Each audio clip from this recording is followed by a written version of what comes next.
Biblia, pueden buscar en 2 Samuel 11. Les voy a relatar lo que aconteció. Y es que David, como todos saben, era rey de Israel. Y él no estaba pasando por un buen momento espiritual. Ya tenía una seguidilla de acciones que no honraban al Señor. Una de ellas que anoté fue que no ganaron guerra, ellos tenían una guerra, estaban en guerra. Él desobedeció a Dios y no fue a una guerra, se quedó en su casa. Desobedece más de una vez también al tener más de una mujer y no seguir el plan de Dios, que es que el hombre tenga una mujer.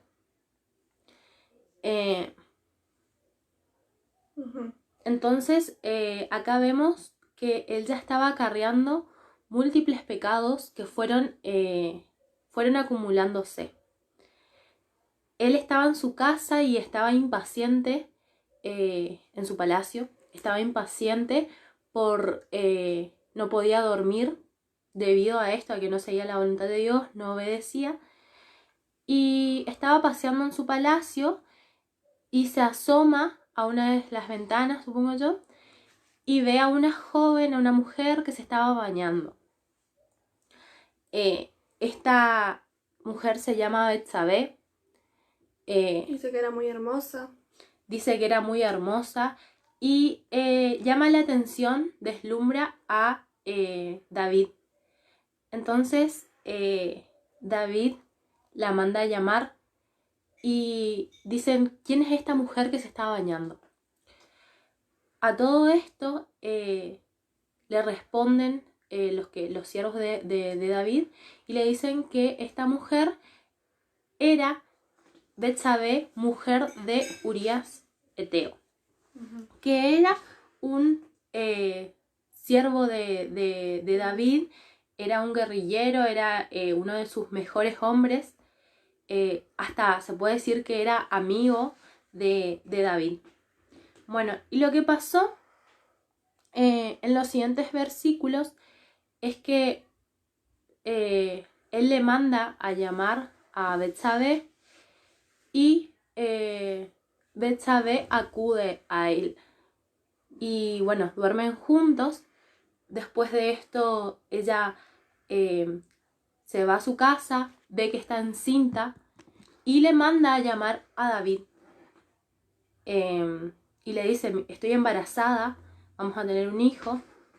A todo esto, David se horroriza, digamos, y se da cuenta de que cayó en pecado, cayó en tentación con una mujer que no era de él. ¿Y qué hace David acerca de todo esto? Bueno, como dijo Ailu, como él lo estaba contando en 2 Samuel capítulo 11, relata la historia de David y Betsabé. Dice que David, bueno, le vio a Betsabé, era muy hermosa, bla bla bla bla bla bla bla bla bla, pasaron muchas cosas ahí. Y David pensó que estaba todo bien, todo tranquilo, ya pasó, nadie se dio cuenta. Pero Betsabé manda a decirle a David, se viene la Bendy. Estaba embarazada, no puede ser. Entonces, como contó Ailu, David comenzó a quedarse preocupado, ¿no es cierto? Necesitaba una forma de ocultar eso que había hecho. Le cayó la ficha del pecado. Le cayó la ficha, muy bien. ¿Y qué hizo David? Primero había cometido adulterio, porque se había acostado con una mujer que no era suya, y también para tratar de que en su conciencia todo estuviera bien, para tratar de ocultar ese pecado, cometió homicidio. Porque por más que David no haya matado con sus propias manos a Urías, el esposo de Betsabé, él mandó una carta por Urías mismo, mandó por Urías una carta a Joab, general del ejército, para que le pongan a él en lo más recio de la batalla, que era el frente de la batalla, ¿no es cierto? Y todos sabían que ahí estaban los hombres más valientes. Y bueno, David dijo, bueno, le pongo a Urías ahí y muere seguro. Y yo no tengo nada que ver, me limpio las manos.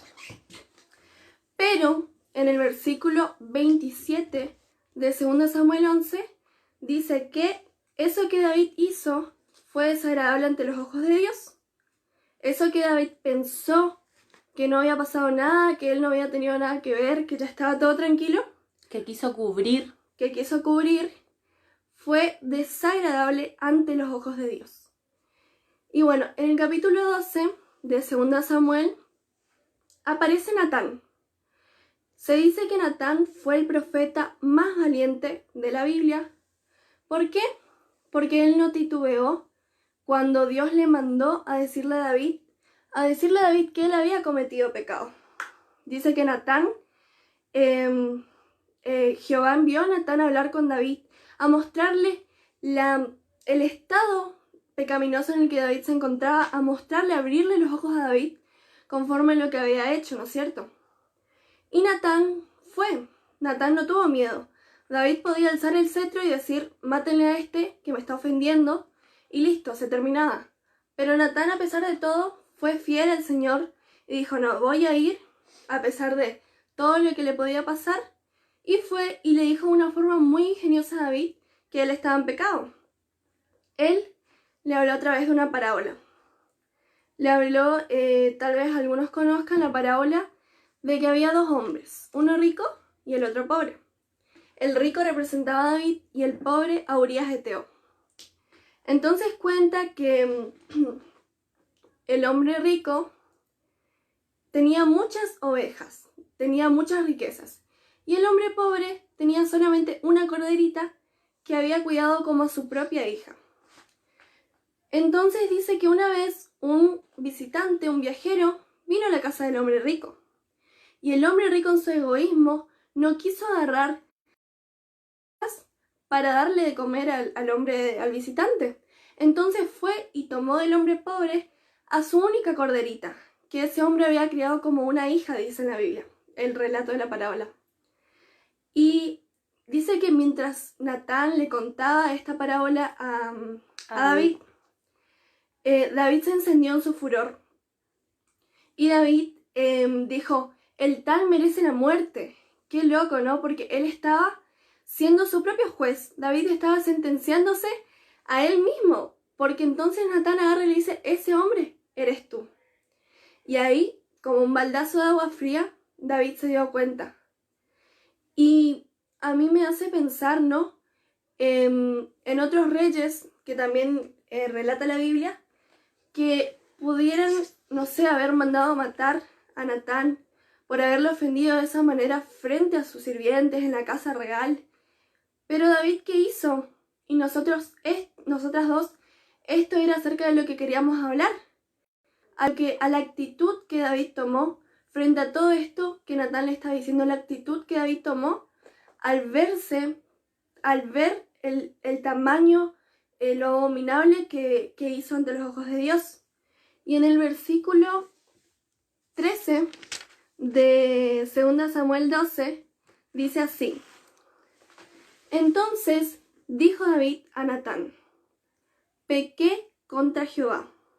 Y Natán dijo a David, también Jehová ha remitido tu pecado, no morirás. Y bueno, nosotros al principio pensábamos ponerle la humildad y el perdón a lo que íbamos a compartir, porque vimos en David humildad, porque vimos en David que a pesar de que él era rey, de que él tenía muchísimo poder, él agarró y admitió lo que él había hecho, y admitió que él pecó contra Jehová, no contra las personas, no contra Natán, no contra no sé, él admitió que él pecó contra Jehová. Y ahí vemos la bondad de Dios actuando como consecuencia a una actitud que agrada a Dios, que es la humildad, diciendo, también Jehová ha remitido tu pecado. Y bueno, a lo que queríamos llegar y que nos impactó demasiado a nosotras dos, es que también nosotros muchas veces pasamos como cristianos por ahí nos pusimos a pensar quiénes somos. Si somos como Betsabé, que estamos tentando a alguien, estamos siendo de tropiezo para la vida de alguien. Si somos como David, que cede ante esta tentación. O si somos como Natán, un amigo cristiano, un amigo, un hermano, que no fue a juzgar y no señaló. Eso es lo más importante y queremos recalcar, que nosotros muchas veces vamos y decimos, señalamos el pecado, y él no, fue humildemente y le señaló con una parábola, y David mismo se dio cuenta de su pecado y recapacitó. Y lo más grandioso, vemos que David hizo muchos pecados, tuvo una seguidilla, como decía yo, una seguidilla de pecados. No obedecía a Dios en el primer momento cuando él le dijo que vaya a la guerra, cuando le dijo que tenga una mujer, una esposa, y él tuvo muchas esposas. Cuando cedió ante la tentación, y más cuando cometió homicidio contra uno de sus hombres más valientes. Pero Dios no se fijó en todos los pecados y no enumeró todos los pecados. Nos llama demasiado la atención este versículo que dice que Dios, a través de su humildad, a través de su perdón y de postrarse ante Dios y pedirle perdón por todos los pecados, Él le perdonó, así nomás. Es tan simple. Y gracias a la humildad, al reconocer nuestro pecado, gracias a eso, el Señor perdona. Y a eso era lo que queríamos llegar, ¿no es cierto? Y continuando con la historia de David, después de esto que David hizo, bueno, él le pidió perdón a Dios, él reconoció su pecado y Dios le perdonó. Dios, como dice acá, Jehová ha remitido tu pecado, le dice Natán a David, y le dice que no morirás. David no iba a morir por toda esa atrocidad que había cometido, pero el pecado tiene en sí consecuencias. Después de eso ocurrió la violación de un hijo suyo a otra hija suya, que es la de Amnón y Tamar, la historia que sigue. Ajá, y ese bebé que había concebido Betsabé muere, no vive. Vemos cómo las actitudes que nosotros tomamos no tienen solo consecuencias en nosotros, sino también en nuestro alrededor. En un bebé, por ejemplo, que no tenía nada que ver, que vio la luz del sol solo 7 días y después murió por causa de que su papá había cedido ante un impulso de su corazón. Bueno, la violación, como dijimos, de un hijo suyo hacia otra hija. Después, el homicidio de un hijo hacia otro hijo, que es el de Absalón, que mata a Amnón, en venganza de todo lo que pasó antes. Y también de la rebelión de Absalón, porque después su propio hijo lidera en contra suya una rebelión. O sea, un desastre tras desastre, digamos. Y Dios le había prometido a David un reinado próspero. Dios había hecho un pacto con David, pero por ceder al impulso de su corazón, David, después de esto, después de que él cometió este pecado con Betsabé, él no tuvo paz, o sea, estuvo de guerra en guerra hasta su muerte, hasta el hecho de su muerte, digamos. Pero bueno, con Ailu queríamos recalcar eso, que el Señor es bondadoso en gran manera, que independiente del pecado, la atrocidad, lo que nuestra mente es demasiado grande como para que alguien pueda perdonarlos, Dios está dispuesto a perdonarnos siempre, porque Él es fiel y justo para perdonarnos. Bueno, y a lo que también queríamos llegar es que también ninguno está exento de nada, que todos pecamos y está mal por ahí. Escuchamos muchas veces que clasificamos los pecados en pecadito, pecadón, y los pecados Dios lo ve a todos por iguales. Y bueno, a nosotras nos pasó un montón de veces de que por ahí necesitábamos ayuda y nos juzgaron, necesitábamos un consejo y quizás no nos tendieron la mano. Entonces, rever esto, y invito a que cada hermano pueda ver su situación y más que nada, a quién le tiene al lado.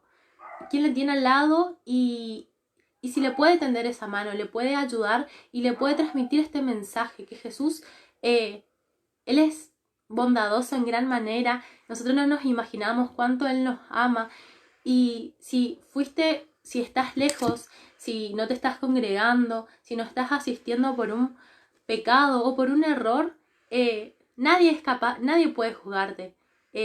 Nosotras estamos acá en Irigoyen, hay hermanos en cada punto del país, incluso en otros lugares, y como hijos de Dios debemos mostrar esto, que ser transparentes y tenderle la mano, ser como Natán, y ese es nuestro propósito y nuestra idea central.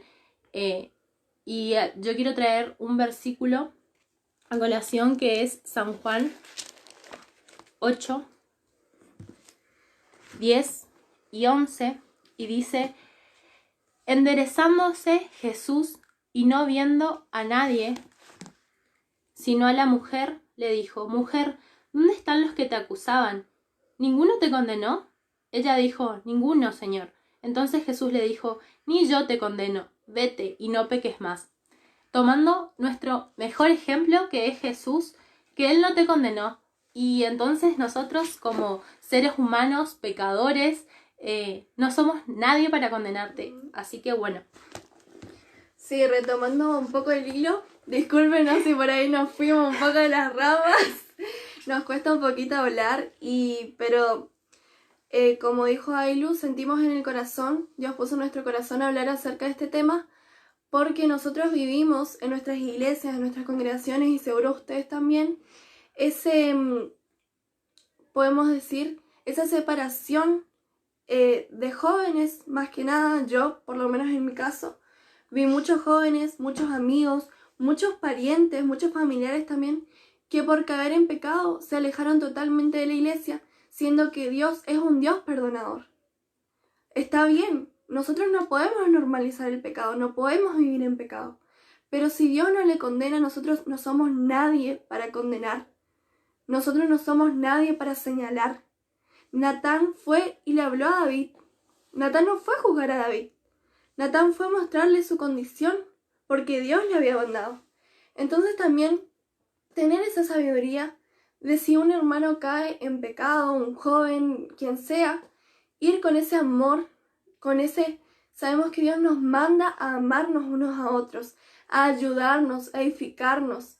Entonces, como él lo dijo, nosotros teníamos este sentir de hablar de esto porque nos pasó y nos hace sufrir muchísimo, porque somos miembros los unos de los otros del cuerpo de Cristo. Y cada vez que un miembro se va por caer en pecado, toda la congregación sufre. Entonces, la dicha del perdón. Como cristianos, nosotros tenemos que caminar bajo esta verdad. Nosotros tenemos que caminar bajo la verdad de que Dios nos perdonó. Dios mandó su Hijo único. Un día en 1 Juan 1:9 dice que si nosotros confesamos nuestros pecados, Él es fiel y justo para perdonarnos y limpiarnos de toda maldad. Entonces, como cristianos, no podemos echarnos a nosotros mismos a veces y decir: no, Dios no me puede perdonar por esto, o por ahí en la iglesia, ¿cómo se van a enterar de lo que hice? Y de esa manera alejarnos progresivamente del Señor. No, nosotros tenemos que entender que el perdón de Dios está todos los días. Nosotros somos humanos, somos frágiles, y no para normalizar la vida en pecado, porque la gracia... Sí.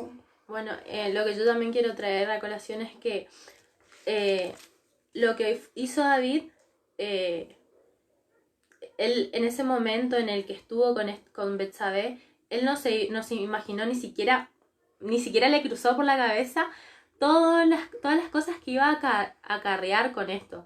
Él solo siguió su impulso.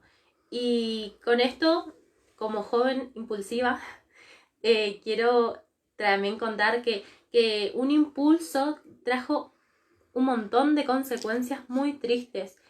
Y también David estuvo muy triste, David estuvo, yo creo que estuvo ansioso, le produjo ansiedad, le produjo depresión, así trayéndole con palabras actuales, ¿no?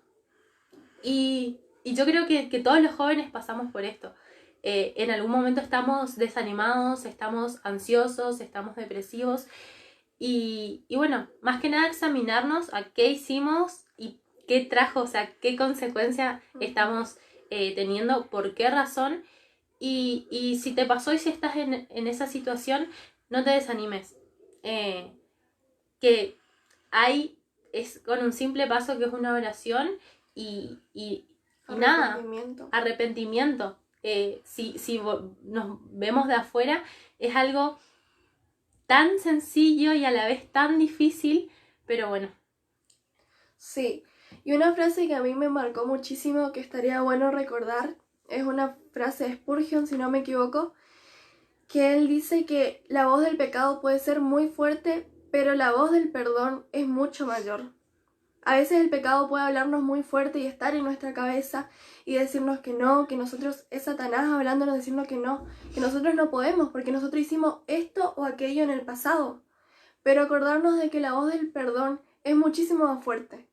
El Señor cubrió todas nuestras faltas. Hace más de 2000 años Jesús vino y murió en una cruz para que hoy nosotros no estemos cargando con nuestros pecados. Dejemos todo sobre Él. Y para ir cerrando, porque mira la hora que es. Bueno, se nos fue un poco la hora. No, está bien, pero bueno. Quería leer con ustedes Salmos. Si tienen por ahí sus Biblias cerca y quieren acompañar en la lectura. Este es un salmo que escribió David después de todo lo que le pasó. Es como un salmos para enseñar, para instruir un poco conforme a las vivencias que él había pasado, ¿no es cierto? Salmos 32 se llama La dicha del perdón, que es como le pusimos a este vivo. Y voy a leer del versículo 1 hasta el versículo 5. Y estaría buenísimo, les animo a tener este salmo por ahí, estos versículos cerca de ustedes. Recordar, tener presente todos los días las palabras que dicen acá.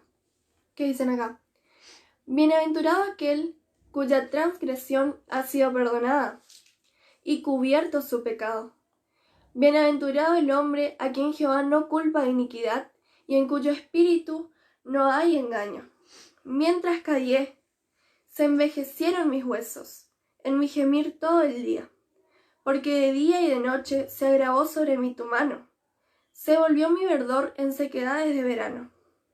Y el versículo 5, mi pecado te declaré, y no encubrí mi iniquidad. Dije, confesaré mis transgresiones a Jehová, y tú perdonaste la maldad de mi pecado. Qué hermoso, ¿no es cierto? Qué hermoso ver al Señor en su bondad, en su misericordia, sabiendo todo lo que nosotros hicimos, porque nada es oculto para Él. Pero cuando nosotros le confesamos, ocurre esto de que Él perdona la maldad de nuestros pecados.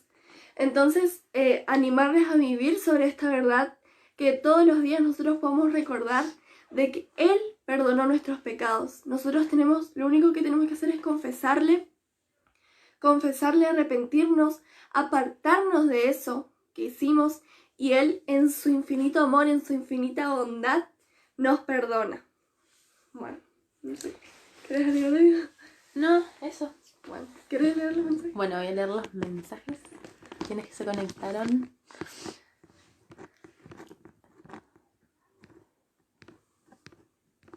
Bueno, Rick.